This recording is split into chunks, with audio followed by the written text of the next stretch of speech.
Carol put the car into gear and pointed it toward their home in Pine Cove, a beautiful seaside resort town on the East Coast.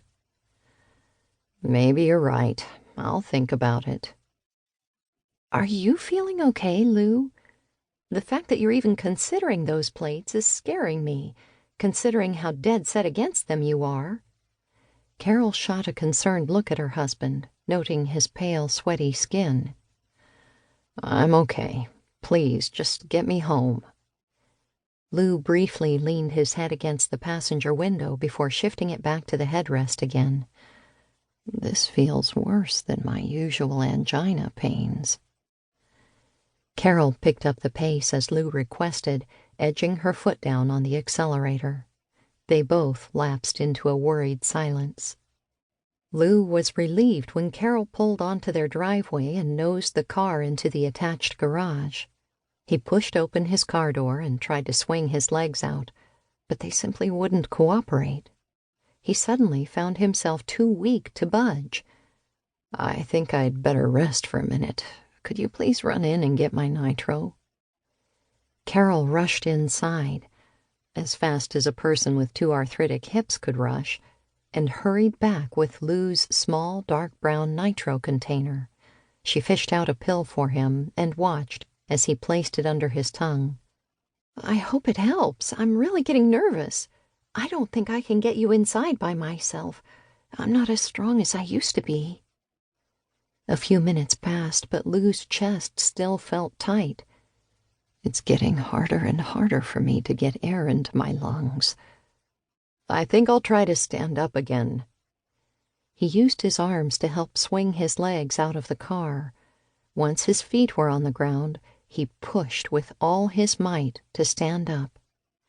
However, he rose only a few inches before sinking down onto his seat again. I don't like this one bit. I'm going inside and calling the police department. They'll send us help.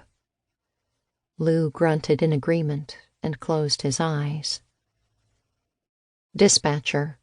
Request for first aid at 417 Hanover Road in the garage for a 77-year-old man with chest pains and difficulty breathing. I initially joined the first aid squad back when I was in high school more than 30 years ago. At the time, I spent summers working as an office clerk at the beach. One hot summer day, Alec Waters, a special officer, a.k.a. beach cop, who volunteered with the Pine Cove First Aid and Emergency Squad, convinced me to join. I continued to answer calls during my college years, when I spent summers working as a special officer, and postgraduate years, while I studied to become a physical therapist.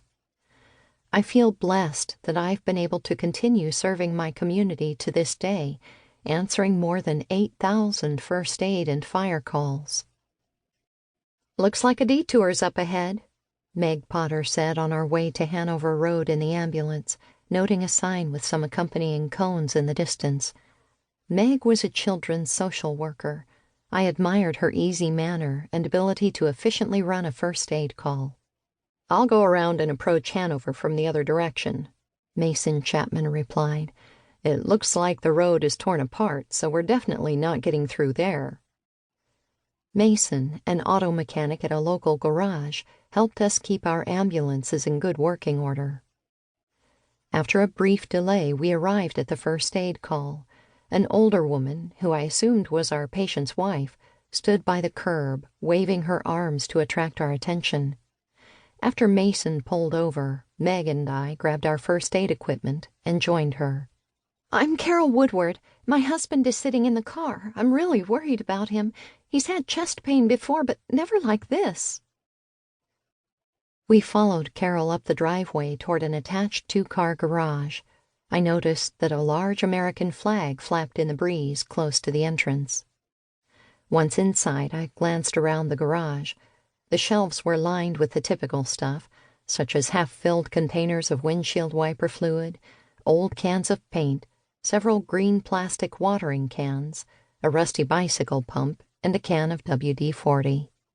I squeezed between the wall and a maroon sedan, heading toward Sergeant Derek Flint and Officer Vinnie McGovern. Sergeant Flint was known for being both